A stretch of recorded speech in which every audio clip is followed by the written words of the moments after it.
শারীরিক অসুস্থতাজনিত কারণে দায়িত্ব থেকে সরে দাঁড়ানোর একদিন পর বঙ্গভবন ছাড়লেন সদ্য পদত্যাগ করা রাষ্ট্রপতি মোহাম্মদ শাহাবুদ্দিন। দুপুরের পর সপরিবারে বঙ্গভবন ছেড়ে গুলশানে নিজের বাসায় ওঠেন তিনি। সোয়া ৩ বছর রাষ্ট্রপতির দায়িত্ব পালনকালে আওয়ামী লীগ, অন্তর্বর্তী সরকার ও বিএনপিকে শপথ পড়ান মোহাম্মদ শাহাবুদ্দিন। আরও জানাচ্ছেন মুশফিকুর রহমান। আমাকে তো রেস্ট নিতে হবে কিছুদিন। ৫ বছরের মেয়াদ পূর্ণ হবার ২১ মাস বাকি থাকতে শুক্রবার শারীরিক অসুস্থতার কারণ উল্লেখ করে রাষ্ট্রপতির পদ থেকে পদত্যাগ করেন মোহাম্মদ শাহাবুদ্দিন। এর একদিন পর রোববার বঙ্গভবন থেকেও বিদায় নিলেন তিনি।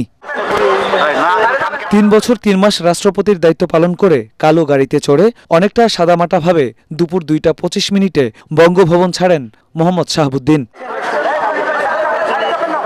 বিকেল ৩টা নাগাদ গুলশান ১ নম্বরের বাসায় পৌঁছান সদ্য বিদায়ী রাষ্ট্রপতি। ৫তলা ভবনের নিজের ফ্ল্যাটে থাকেন তিনি। ২০২৩ সালের ২৪শে এপ্রিল আওয়ামী লীগ সরকারের আমলে দেশের ২২তম রাষ্ট্রপতি হিসেবে শপথ নেন মোহাম্মদ শাহাবুদ্দিন। আওয়ামী লীগ, বিএনপি ও বিশেষ পরিস্থিতিতে অন্তর্বর্তী সরকারকে শপথ বাক্য পাঠ করান মোহাম্মদ শাহাবুদ্দিন।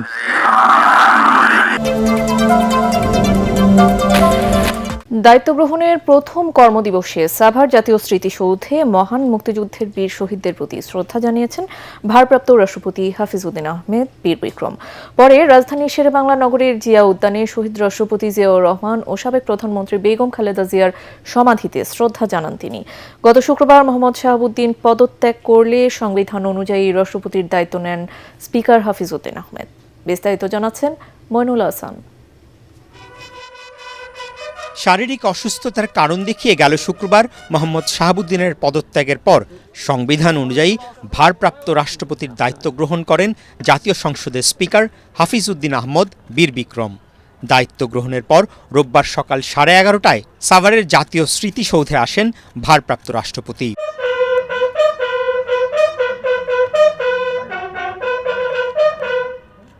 পুষ্পস্তবক অর্পণ করার মাধ্যমে মহান মুক্তিযুদ্ধের বীর শহীদদের প্রতি গভীর শ্রদ্ধা নিবেদন করেন হাফিজউদ্দিন আহমেদ। কিছুক্ষণ নীরবে দাঁড়িয়ে শহীদদের স্মৃতির প্রতি সম্মান জানান রাষ্ট্রপ্রধান। পরে স্মৃতিসৌধ প্রাঙ্গণে রাখা দর্শনার্থী বইয়েও স্বাক্ষর করেন তিনি। স্মৃতিসৌধ থেকে সরাসরি রাজধানীর শেরেবাংলা নগরে জিয়া উদ্যানে আসেন ভারপ্রাপ্ত রাষ্ট্রপতি হাফিজউদ্দিন আহমেদ বীর বিক্রম। বিএনপির প্রতিষ্ঠাতা শহীদ রাষ্ট্রপতি জিয়াউর রহমান এবং সাবেক প্রধানমন্ত্রী বেগম খালেদা জিয়ার সমাধিতে পুষ্পস্তবক অর্পণ করে শ্রদ্ধা জানান ভারপ্রাপ্ত রাষ্ট্রপতি। মরহুমের আত্মার মাগফিরাত কামনা করে মোনাজাতে অংশ নেন তিনি। এ সময় ভারপ্রাপ্ত রাষ্ট্রপতির সঙ্গে মুক্তিযুদ্ধ প্রতিমন্ত্রী, সরকারের ঊর্ধ্বতন কর্মকর্তারা উপস্থিত ছিলেন। আগামী সেপ্টেম্বরে জাতীয় সংসদের পরবর্তী অধিবেশনে নতুন রাষ্ট্রপতি নির্বাচিত করা হবে।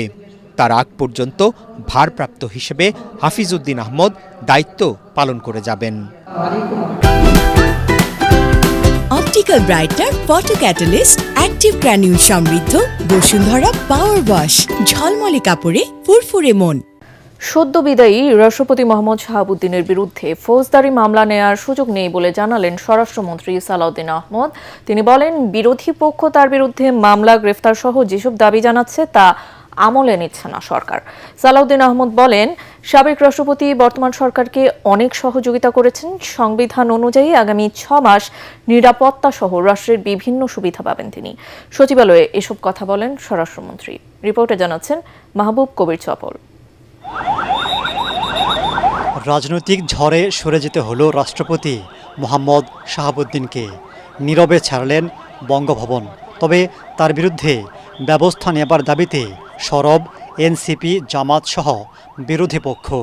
জুলাই গণহত্যার অভিযোগ দায়ের, এমনকি গ্রেফতারের দাবিও উঠেছে। তবে রাষ্ট্রপতিকে দায়মুক্তি দিয়েছে সংবিধানের ৫১ অনুচ্ছেদ। এতে বলা আছে, দায়িত্ব পালনকালে কোনো কাজ করলে কিংবা না করলে তার জন্য আদালতের কাছে জবাবদিহি করতে হবে না রাষ্ট্রপতিকে। এমনকি মামলা কিংবা গ্রেফতারি পরোয়ানাও জারি করতে পারবে না আদালত। রাষ্ট্রপতির পদ ছাড়বার পর শাহাবুদ্দিনের সেই সুরক্ষা থাকবে কিনা তা নিয়ে বিভিন্ন বক্তব্য পাওয়া যাচ্ছে। স্বরাষ্ট্রমন্ত্রী বলছেন, আইন অনুযায়ী তার বিরুদ্ধে ব্যবস্থা নেবার সুযোগ নেই। মহামান্য রাষ্ট্রপতি ইন্টারিম গভর্নমেন্টের পুরোটা এবং বর্তমান রাজনৈতিক সরকারের এই প্রায় 5-6 মাস এই সময় তিনি সাংবিধানিকভাবে দায়িত্ব পালন করেছেন এবং বিধিবিধান অনুযায়ী করেছেন। আমরা মহামান্য রাষ্ট্রপতির সহযোগিতা পেয়েছি। সেই সময়টায় সংবিধান অনুসারে তিনি প্রিভিলেজড এবং ইমিউনিটি আছে তার, ফৌজদারি অপরাধ ইত্যাদির বিষয়ে কোনো আদালতে মামলা করা যায় না। এনসিপি এবং অন্যান্যরা তার বিরুদ্ধে কিছু অভিযোগ উত্থাপন করছে, সেটা করতে পারে, কিন্তু আমরা আমলে নেওয়ার মতো কোনো বক্তব্য ওখানে নাই। সংবিধান অনুযায়ী আগামী 6 মাস রাষ্ট্রের সর্বোচ্চ নিরাপত্তা পাবেন মোহাম্মদ শাহাবুদ্দিন। বিভিন্ন সুযোগ সুবিধা পাবেন মৃত্যুর আগ পর্যন্ত। সাবেক রাষ্ট্রপতি হিসাবে তিনি আইন অনুযায়ী যা সুযোগ পাবেন সেটা অবশ্যই পাবেন এবং তার প্রোটেকশনের জন্য SSF PGR সহ এটা 6 মাসের একটা বিধান আছে। অন্যান্য সংস্থার পক্ষ থেকে তার নিরাপত্তার ব্যবস্থা গ্রহণ করা হবে। সাবেক প্রধানমন্ত্রী শেখ হাসিনার সাথে রাষ্ট্রপতির ফোনালাপের যে অভিযোগ উঠেছে তা অনেকটা ভিত্তিহীন বলেই মনে করছেন স্বরাষ্ট্রমন্ত্রী। কথা বলার জন্য লন্ডন যেতে হয় নাকি? আজকালকার ইন্টারনেটের দুনিয়ায় লন্ডন যেয়ে কারোর সাথে কথা বলতে হয় না, তো এটা আমার কাছে অলিক মনে হয়। কথা বলতে চাইলে তো এখান থেকেও বলা যায়।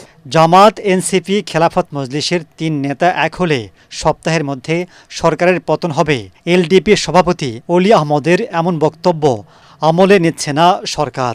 সব বিষয়ে মন্তব্য করার জন্য লায়ক তিনি না। সদ্য সাবেক রাষ্ট্রপতির বিরুদ্ধে দুর্নীতি দমন কমিশনের চেয়ারম্যান ও ইসলামী ব্যাংকের পরিচালক থাকাকালীন ওঠা বিভিন্ন দুর্নীতির অভিযোগ সরকার যাচাই বাছাই করছে বলে জানিয়েছেন আইনমন্ত্রী মোহাম্মদ আসাদুজ্জামান।